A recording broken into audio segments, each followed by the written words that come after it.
नमस्कार दोस्तों, BCR news में आपका स्वागत है। मैं हूं आपका होस्ट एंड दोस्त तेजस शास्त्री। जी हां दोस्तों, जैसे कि कल आपने देखा कि प्रेस क्लब ऑफ इंडिया के अंदर 96 सैनिकों ने एक रोष जाहिर किया था और एनटीपीसी द्वारा जो उनको निकाला गया था उस बारे में प्रेस कॉन्फ्रेंस की थी। और आज का जो उनका मुद्दा था, आज का एनटीपीसी गेट के सामने प्रदर्शन करना था। तो हम भी पहुंचे हुए हैं और सभी सैनिक भाई भी पहुंचे हुए हैं। तो आइए जानते हैं कि आज का क्या उनका काम रहा है और किस तरीके से एनटीपीसी वालों से बात हुई है।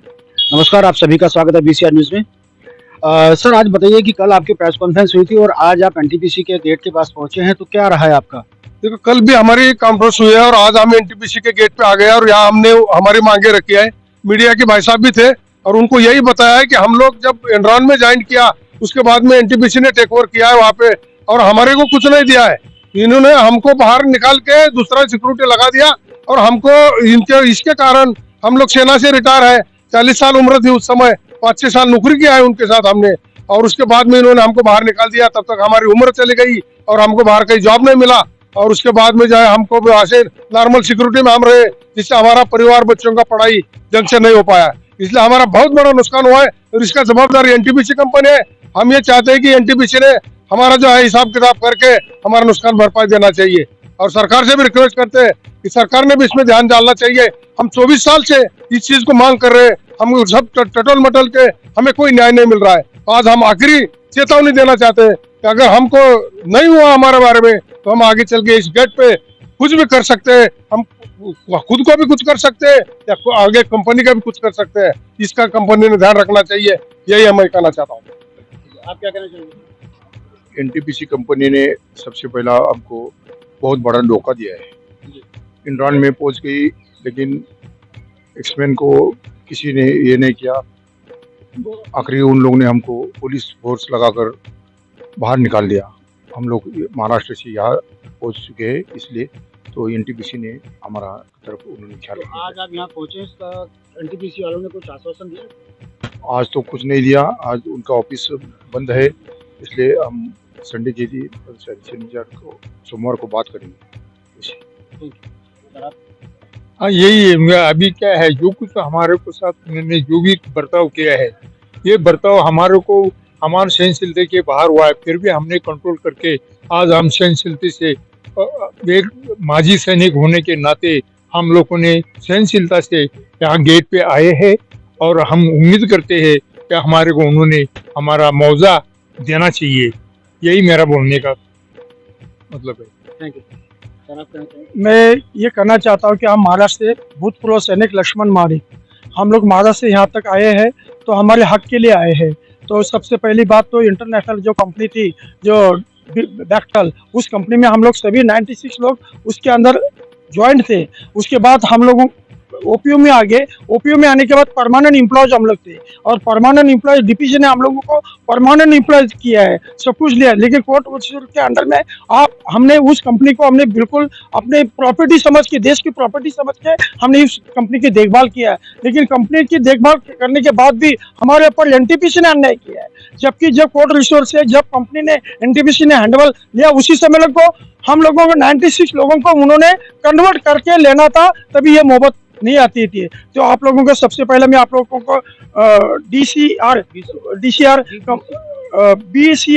जो न्यूज चैनल है, आप लोगों का सबसे पहला, आप लोग यहाँ तक पहुंचे, आप लोग सबसे दिल से, सबके वजह से मैं आप लोगों का धन्यवाद करता हूँ। और आपके माध्यम से अपने राजनाथ सिंह साहब, अपने अमित शाह जी साहब आए, उसके बाद पंतप्रधान नरेंद्र मोदी साहब है, इन्होंने हमारे पर, आज हमारे 24 साल हो गया, हमारे परिवार बर्बाद हो गया। उन्होंने दखल अंदाजी करके एनटीपीसी को तुरंत ऑर्डर देना चाहिए।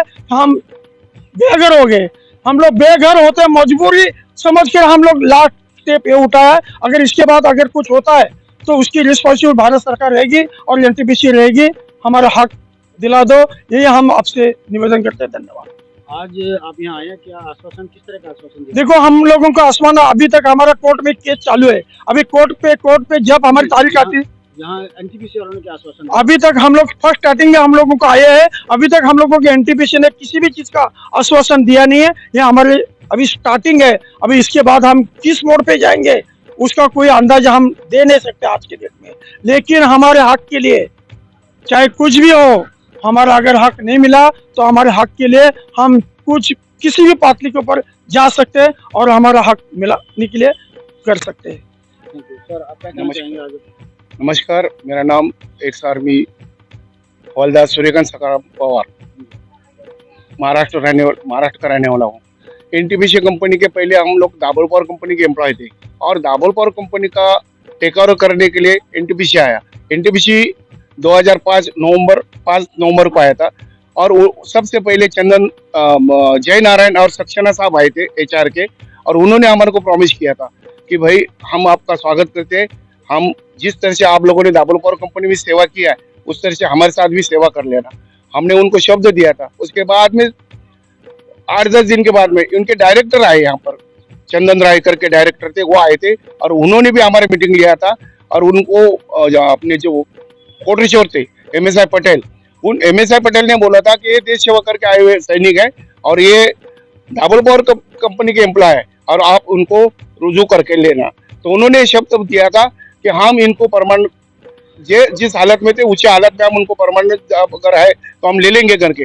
लेकिन थोड़ा सा प्रोजेक्ट चलने के बाद हमारे, अगर उनको इतना नफरत हमारे से था, एनटीपीसी को इतना हमारे से नफरत था, तो 15 महीना हमारे से काम क्यों करवाया, 15 महीने हमारे से ड्यूटी करवाया और उसके बाद में पुलिस फोर्स ला के, इतनी हमारी इज्जत है जो कि पुलिस फोर्स हमारे को गेट से बाहर निकाल देगा।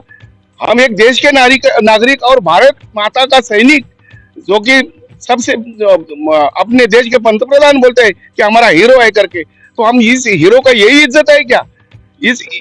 अगर इसी तरह से हमारे से नफरत करना था तो जो कुछ करना था तो पहले ही करना था, ताकि हमारे को टाइम मिलता, हम एनटीपीसी के गेट पे आने की हमारे को नौबत भी नहीं आती। बस यही कहना है कि हमारा उनसे रिक्वेस्ट है, 96 लोगों का परिवार की तरफ ध्यान दो। और मैं भारत सरकार को भी बोलूंगा, भारत सरकार के अंडर में जो बड़े बड़े मिनिस्टर है उनको मैं हाथ जोड़ के विनती कर रहा हूँ कि उन्होंने इस बात के ऊपर ध्यान देके एनटीपीसी को तुरंत ही लेटर देना चाहिए कि भाई 96 लोगों का जो कोई लेन देन है वो उनका पूरा कर दो। ये बस इतना ही बोलूंगा। जय हिंद, जय महाराष्ट्र, जय भारत। मैं यही कहूँगा कि जिस पहले जब कंपनी से ओपन हो गई, खड़ी हुई, तब जो कंपनी वहाँ थी, ऑफशोर कंपनी दाभोल पावर के अंडर में, उन्होंने हमारा इंटरव्यू लिया है। हम एग्जाम्पलरी रिमार्क से हमारे पूरे जवान थे और सबकी उम्र 35-36 के बीच में थी और बाहर चले जाते हैं तो कम से कम 24 साल नौकरी कर सकते थे और उनको एक दूसरा पेंशन मिलता, फाइनेंशियली उनका फायदा हो जाता, उनके बच्चे परिवार अच्छे हो जाते। लेकिन इन्होंने हमको इतने कम उम्र में एनरोल तो किया, एग्रीमेंट लेटर दिया, कंफर्मेशन दिया, देने के बाद सर्विस लिया, किसी कारण से उनका दूसरा कंपनी ने टेक ओवर किया, उन्होंने भी हमसे सर्विस ले लिया। जब एनटीपीसी ने ताबा लिया, उसको सबसे पहले कोर्ट रिसीवर ने हमारे यहाँ चार्ज लेने आया कंपनी का, तो कोर्ट रिसीवर ने हमारे पूरे सिक्योरिटी की तारीफ किया था, बोला आज तक हमने दुनिया भर की कंपनी का चार्ज लिया है, लेकिन ये सिक्योरिटी, ये फौजी ऐसे है कि जिस रूम में हम लोग चार्ज लेने गए तो वहाँ का टेबल पर एक पेन भी है तो वही पड़ा हमको मिला है। ये सबसे पहली बार हुआ है। ये सिक्योरिटी की ईमानदारी उन्होंने हमारे दुनिया के सामने बताया कि जो जहाँ थी चीज़ वही हमको मिली है। तो ऐसा हमारा सर्विस होने के बावजूद एनटीपीसी आए, ठीक है, एनटीपीसी आए, एनटीपीसी ने चार्ज लिया। अब लेबर एक्ट के मुताबिक ये तो कानून है कि जो पहली कंपनी किसी कारणवश बंद होती है और दूसरा मालिक कंपनी आती है और चार्ज लेती है तो वो मालिक बन जाते हैं, और मालिक बनने के साथ साथ जो पहले एम्प्लॉइज होते हैं उनके जो हक अधिकार है, उनके जो राइट्स है वो उनको देने पड़ते हैं, या वो सर्विस दे या उनका राइट्स दे के उनको बाहर कर दे।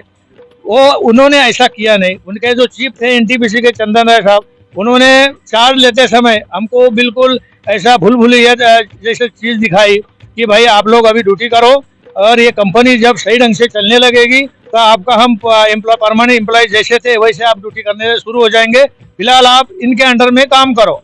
हम वैसे उनके बात पर, अब जो चीफ है तो हमने उन पर भरोसा किया। क्यों? फौजी का एक वजूद होता है, फौजी का जो कमांडर होता है वो मालिक होता है। फौजी का कमांडर चाहे गलत ऑर्डर भी दे तब भी फौज वो कूदने के लिए तैयार रहती है, वो अपनी मौत की फिक्र करती नहीं, वो अपना कमांडर का आदेश मानती है। उसी के मुताबिक उसकी बात पर हमने भरोसा किया। तो जब कंपनी चलने लगी तो इन्होंने घुमजाव किया, इन्होंने अलग अलग ढंग के ये अपना तरीके अपनाना शुरू कर दिया। तो कभी तकलीफ देना, कभी क्या करना। जब बाद में बिल्कुल ही ये हुआ तो बोला अब ये ऐसा हो नहीं सकता। हमारे जो जवान अंदर कंपनी ने हमको, हम परमानेंट एम्प्लॉय होने की वजह से वो कंपनी हमको जो अकोमोडेशन दिया था उस अकोमोडेशन के लिए हमको तकलीफ देना शुरू कर दिया। जवान, हमने ड्यूटी छोड़ी नहीं थी, ड्यूटी तब भी हम कर रहे थे 100%। तो उसके समय क्या हुआ, ये जो कंपनी हमारा जो पानी अंदर जो रहने वाले के पानी, नल पानी है, खाना है, जो कंपनी की तरफ से हमको फैसिलिटीज था वो सब बंद कर दिया। नल के कनेक्शन काट दिए, लाइट का कनेक्शन काट दिया। तब भी हमारा जवान अंदर अपने मर्जी जो जो पोस्ट है ड्यूटी करता था। ये जो रहे ना रहे, हमारा जो 100% ड्यूटी चल रहा था। तब देखा कि ये निकल नहीं रहे, हमारे अंदर लोग भूखे भी रहे हैं। एक तरफ से जो अंदर रह रहे थे उनको किडनैप किया जैसा ये बर्ताव किया, उनके बिल्कुल उनको धमकी देना, रात में उनके दरवाजा खटखटाना, यहाँ से निकल जाओ नहीं तो पुलिस लाएंगे, तुमको ये करेंगे वो करेंगे, धमकी देना हमको शुरू कर दिया। तभी जवान निकला नहीं हमारा, क्यों, हमारे अंदर बहुत पूरे 3 शिफ्ट के जवान थे। तो इसके बाद क्या हुआ, इन्होंने बोले मान तो नहीं रहे, तो इसके बाद इन्होंने पुलिस फोर्स लगा दिया। पुलिस फोर्स लगाकर सबको गेट के बाहर कर दिया। और जब बाहर हम आ गए उसके बाद हमने सोचा कि सबकी मदद ले ले। हम हर एक देश के मंत्री हैं, जो नेता हैं, उनके पास हम गए, सबके पास गुहार लगाई, सबको हमने लेटर दिया, प्रार्थना लेटर दे दिया कि भाई हमारा कोई डिसीजन करो। सबने जहाँ जहाँ गए सबने अपनी टेबल पर सबने प्रॉमिस किया, लेकिन हमारा प्रॉब्लम सॉल्व करने के लिए इस कंपनी के पास कोई भी नेता आया नहीं, कोई हमारी खबर लिया नहीं। हमने इसके लिए फिर एक कानून से तरीके से एक हमने रैली निकाली मोटरसाइकिल की। हम अपने कंपनी से लेकर मोटरसाइकिल हम कलेक्टर ऑफिस तक गए, वहाँ उनको अपना लेटर दिया कि भाई हमको ये हमारा डिसीजन कराओ, ताकि वो डिस्ट्रिक्ट के आप मालिक है तो इसका डिसीजन कराओ। तो उन्होंने भी हमको ऐसे टाल मटोल करके उत्तर देके और ये करेंगे वो करेंगे छोड़ दिया, और लेबर कमिश्नर के पास छोड़ दिया। लेबर कमिश्नर भी एक ही दिन हमको देखने के लिए वहाँ नहीं आया। तो ऐसे हालत में जीते जीते उसके बाद हमने बोला आप ऐसे क्या करेंगे, इन्होंने गेट के तो बाहर कर दिए हैं, तो इसीलिए हमने 3-4 महीने गेट के ऊपर हमने अनशन कर दिया। हम अपने बच्चे परिवार के साथ वहाँ बैठे रहे कि हमको डिसीजन मिले। बच्चे परिवार 3-4 महीने थे, बारिश मौसम शुरू हो गया, तब हम बच्चों की बीमारी कुछ और हो जाएगा, इसीलिए उसको हम खत्म कर दिया। लेकिन ये इनका कोई भी लीडर्स कोई भी हमको मिलने नहीं आया, ना कोई राजनीतिक हमको वहाँ मिलने नहीं आया। अभी फिर उसके बाद इन्होंने तकलीफ देना शुरू कर दिया, तो हम लोग वहाँ से निकाल दिया। फिर हमारा कोई रास्ता ही नहीं था, तो हम हर जगह अपनी मदद मांगने गए, कानून के पास भी गए। अभी कानून पर हमारा भरोसा है, लेकिन हमारी जो बात है वो सामने वाला कानून से मानता ही नहीं, कानून को भी वो नज़रअंदाज कर देते हैं। तो इसके लिए उनकी भी बात मानी नहीं, तो इसीलिए हमने सोचा अब लास्ट पर ये है, 24 साल हो गए हैं, हमारे 10-12 साथी तो गुजर चुके हैं, अब क्या करेंगे। तो चलो लास्ट परिवार बोलो एनटीपीसी ऑफिस जाके हम तो मिल तो आते हैं, जो मेन ऑफिस है दिल्ली में, तो उनसे अपनी जो प्रॉब्लम्स है वो सुना के आ जाते हैं। शायद उनसे हम जो रिक्वेस्ट करके हमारा डिसीजन हो जाए, ताकि हमारे बच्चे परिवार अच्छे हो जाए। इसीलिए हम लोग यहाँ आज आए और इसके लिए ये सब आज वो बातचीत किए हैं। और सबसे पहले आपके चैनल ने हमको बहुत अच्छा सपोर्ट दिया है, हमारी अच्छी पूछताछ की है। हम चाहते हैं कि आप हमारी बात हर जगह पहुंचाएंगे, इसका हमें विश्वास है। इतना बोल के हमें धन्यवाद। सर आज आप कुछ कहना चाहेंगे? मैं भूतपूर्व सैनिक महेंद्र सिंह राजस्थान जोनल से रहने वाला हूँ। कंपनी 20 साल का एग्रीमेंट था हमारे साथ में, तो उसके बाद में 4-5 साल सर्विस किया, और सर्विस करने के बाद में कंपनी ने फोर्स द्वारा हमारे को धक्का दे के बाहर निकाल दिए। इससे पहले जो सर ने बताया वो सभी बातें हैं ही हैं। और हमारे साथ में जो आज रोड पर बैठे हैं, फुटपाथ पर बैठे हैं, वो एनटीपीसी की देन है, जो कि आज हमारे हाथ का कटोरा दे दिया, भीख का कटोरा दे दिया। आज ये हमारी हालत नहीं होती कि हमारे भी बच्चे पढ़ लिख के अच्छे जॉब पर जाना था, बाकी इस कंपनी की मेहरबानी, एनटीपीसी की मेहरबानी की वजह से आज हमारे को रोड के ऊपर भीख का कटोरा हाथ में दे दिया। ये कहना चाहता हूँ, हमारा जो समाधान है जो वो करे, और ये अधिकारीगण से सबसे निवेदन है। मैं भूतपूर्व सैनिक हवलदार विलास सालुन के महाराष्ट्र से। हमको कंपनी में आर्मी से रिटायर होने के बाद जो आर्मी का रिकॉर्ड देख के हमको नौकरी दिया है, एम्प्लॉय किया, परमानेंट एम्प्लॉय किया, कंफर्मेशन लेटर दिया, और वो सब देने के बाद 8-10 साल सर्विस होने के बाद एनटीपीसी जब वहाँ पर टेक ओवर किया है, तो एज इट इज हमको लेना चाहिए था, लेकिन ऐसा किया नहीं है। हमको धोखा दिया और बर्बरता से हमारे साथ ताल्लुक करके हमको कंपनी से बाहर निकाल दिया। हम सब नेताओं के पास गुहार लगाई, किसी ने हमारी सुनी नहीं। हम कोर्ट में गए, कोर्ट में अभी भी मामला चल रहा है, लेकिन तारीख पे तारीख देकर हमारे 12 साथी आज तक गुजर गए हैं। और कोर्ट क्या इंतजार कर रहा है कि ये बाकी सब गुजर जाए, उसके बाद इनको फैसला सुनाए। तो जब तक हम आए तब तक हम फैसला कुछ ना कुछ देना चाहिए। और हमारी गुहार आपके माध्यम से प्रधानमंत्री, राष्ट्रपति साहिबान के पास पहुंचे और हमको कुछ ना कुछ हमारा नुकसान भरपाई देने की हम उनसे गुजारिश करते हैं। बस इतना बोल के मैं आपके माध्यम से आपको धन्यवाद देते हैं कि आपकी हमारी बात आप वहाँ तक पहुँचाई। तो देखा दोस्तों, अभी जिस तरीके से भाई हमारे जो सैनिक भाई हैं, इतने 24 साल हो गए परेशान होते हुए, और 24 साल से कोर्ट के चक्कर भी काट लिए, मिनिस्टरों के चक्कर भी काट लिए, लेकिन अभी तक कोई समाधान नहीं मिला है। और अब कोशिश की है कि किसी न किसी तरीके से, अब जब इतने साल हो ही गए हैं, तो चाहे मरकर चाहे कैसे भी कर अपना हक मांग रहे हैं, और ये बात आप सभी से सरकार तक पहुंचाने की गुजारिश कर रहे हैं। तो दोस्तों, मैं आप सबसे यही कहूँगा, प्रधानमंत्री साहब से, राष्ट्रपति साहब से और गृह मंत्री साहब से भी कहूँगा कि आवाज़ को सुने और इस केस को जल्दी से ख़त्म करें और हमारे सैनिक भाइयों को समाधान दें। जी हाँ, बीसीआर न्यूज़ के लिए अजय शास्त्री।